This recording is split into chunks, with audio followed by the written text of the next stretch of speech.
Hi, class. Today we're going to do a real quick, short illustration, a drawing. Like I said, I like to use the board a lot. About some of the components and how I see it work within my field when I work with families. And this here is basically the addicted family. It's the father, the mother, the daughter, and the son. And this over here will be our treatment center. And we're going to go ahead and designate that, let's say Joe is going to be the alcoholic father. And as we discussed before, it's progressive, so it's just been getting worse and worse. A lot of the dynamics that we see in with the components of systems theory and family dynamics. This is the hierarchy of the family, and these are the subsystems. This is a parental subsystem. This will be the sibling subsystem. And there's certain components that work within the dynamics. Usually, the parents have the power of the family, and the children usually are the subsystem. So whenever we have an addiction in the family, um, which is Joe, we find that the addiction has the power. Once Joe became alcoholic, or if it's always been, but once he got into his disease of alcoholism, the system begins to change. Before his alcoholism, there's usually rules and roles. Let's say Sally has a curfew, or there's certain chores have to be done at the house. Uh, just normal rules and boundaries that each family has that are different. We discussed what is a normal family. I think each family finds its normalcy or its homeostasis within using the rules, roles, boundaries, hierarchy, and power. And once the disease shows up in the family, that begins to change. So let's just say Joe is got a DWI, and he's in trouble with the law, which of course gives you a financial strain and to pay a lawyer. Joe maybe doesn't make enough money to where Paula has to start working. Well, who's going to take care of the kids with her role? That's just an example. There's many, gosh, endless dynamics that could happen, and this is just kind of an illustration. Let's say Joe's, as he goes along in his alcoholism, begins to have trouble at work. He's missing work or showing up late. His boss is starting to get a little angry at him. Uh, there's more friction starts happening between Paula and Joe, and relational wise, Joe maybe shows up, after dinner, and Sally and Pete and Paula have to eat dinner by themselves. So there starts to become some friction in here as his alcoholism gets worse and worse. Now, the roles and the rules start to change too. Um, Joe is no longer, in his alcoholism, is no longer really, even though he physically is not emotionally or psychologically or as a parent available for his kids. So Pete may want to try to take that role. And that's what we call parentification. Or, he may start because dad's not home or he's at the bar all the time, or when he is home, he's drunk on the couch or asleep in the backyard or something. Many different aspects could be happening here. Maybe Joe hasn't been showing up to Sally's school activities. Maybe she's a cheerleader. Uh, Paula is trying to work twice as hard to keep her family together. So maybe Pete starts getting in trouble at school. And Paula is kind of getting angry at Pete a little bit. And Sally maybe is trying to help Pete out with his troubles. and possibly Sally's taking on some perfectionistic. Um, she's making straight A's and trying to be the hero child, trying to give a perfect face on the family by her perfectionism. Pete maybe starts getting in fights or does bad in school, becoming possibly a scapegoat. We see this happen quite a bit.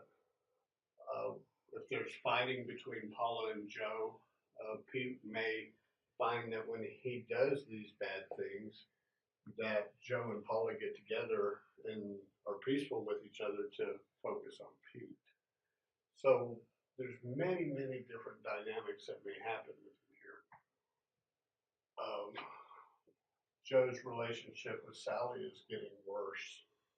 Um, Pete just won't talk to his dad anymore because he's just not there. He's missed his school basketball game.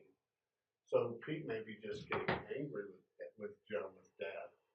So as we see this, it gets worse and worse, just like I was explaining. And, alcoholism is progressive. It just gets worse and worse until it's treated. But as you see all these in here, the family is changing its homeostasis because it organizes around the disease. The disease has the power in this family. And as the disease gains more and more power over the components, over the homeostasis of the family, it readjusts itself to function, to try to function um, with the alcoholic in the family. As that happens, it causes more and more friction within the family, with role reversals possibly, finding new roles, being a scapegoat to try to detriangulate this. And I would say that this family's temperature has risen from 98 degrees to 105. And it's pretty hot. I call it the family oven. It's readjusted and it's living in this friction. It's learned how to do it. So let's say that the law finally says, well, if you go to treatment, Joe, we'll go ahead and just put you on probation. And work saying, well, Joe, if you come into work one more time hungover or drunk, we're going to just have to let you go. Paula is pleading with Joe, please, do something about your disease. So Joe decides that he's going to go to treatment. So he goes into the Welcome Treatment Center. And while he's in there for 28 to 30 days. He's learning new things. Let's just kind of go back real quick. What you usually see in families like this are mistrust, probably being absent or non-present. You may find some emotional abuse.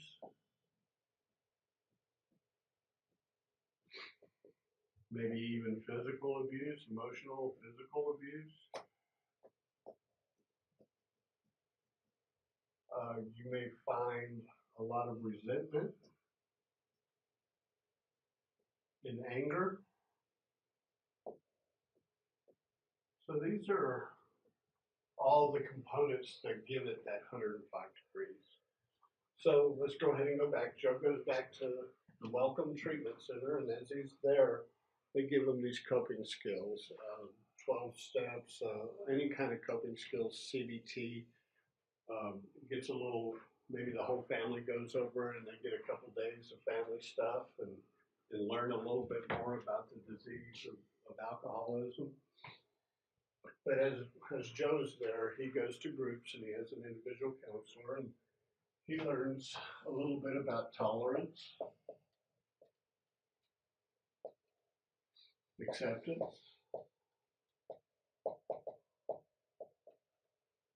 love, forgiveness, honesty. And these are the things that he's learning how to cope with life. So after 28 days, Joe goes back to his family. Well, folks, the family is probably still at 105 degrees. It has not shifted its homeostasis yet. It hasn't had a mechanism to do so. So when Joe goes back into this, these are still kind of present. A lot of fear. They don't know what's coming back from treatment back into the household. And Joe attempts to use these things within the system. Well, let's say Pete gets in trouble at school again, or he gets in a bad fight. And maybe Sally's just quit talking to Joe, or just really timid around him. And Paula is what we call walking on eggshells. I don't want to make him relapse.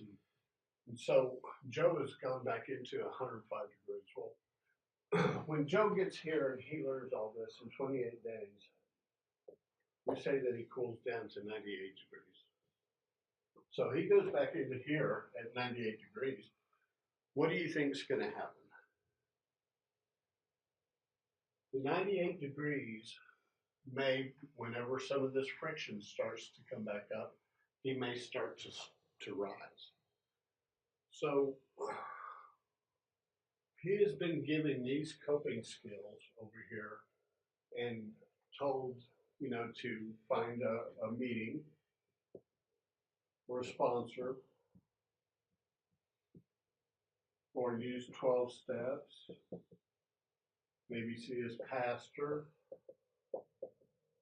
several different things. But he is taught, because this temperature, this homeostasis of this family, the alcoholism isn't there, but the alcoholic is still there. So if this alcoholic is not doing these, then he's still going to kind of be over here a little bit. So when all these guys are still kind of fear and resentment, there's still anger in there, Joe has to pop out of here every time he feels his temperature rising and try to practice these things here by talking or going to these places here. So what we see, if he brings this into here, then we start to see ways that he could cope with his anger, his resentment. Hopefully he won't have the anger. Maybe he's resolved with the law, he's doing better at work. And slowly, and not all of it, starts to readjust itself. The homeostasis is readjusting itself toward this temperature. Hopefully, I would like to say within the first year it gets to about 101 degrees. Sometimes faster, sometimes slower, we never know. But we hope that it readjusts itself to its normal equilibrium, because this is the normal structure of the family, with the normal hierarchy and the normal power of the parental system having the power over here. And if you take the power of the addiction out and replace these things with these things, we see that the relationships start to grow. They are more present with their children. Pete can become an 11-year-old instead of trying to fill his dad's shoes. Sally doesn't have to be so perfect because her family she's not ashamed of them. And some of these things go out. But also, the addiction creates these roles of the hero, the scapegoat, of the mascot, of the lost child. And sometimes we carry these characteristics if this has gone on for a while into our adult life. But anyway, we're hoping that these are the principles that they could take and these are the places that they go, because that's what they teach them in treatment. That when this starts to heat up at any time, he's still being able to use these. And hopefully, most of this stuff is replaced with those. So when we think about hierarchy, power, subsystems, roles, rules, boundaries, new boundaries are formed, boundaries with the children. When Paula was maybe trying to take care of Joe a lot, maybe Sally was leaving the house and not following her rules or doing her curfew. It's always fluid. It's always really, um, you never know what's going to happen within an addictive family. Like I said, there's 100 different scenarios that we can lay out here. But hopefully it readjusts to where they just have their normal fights, but replaced with a lot more love. Okay. And that's just something quick. Can't think of anything else. Hope you enjoyed it. Thank you.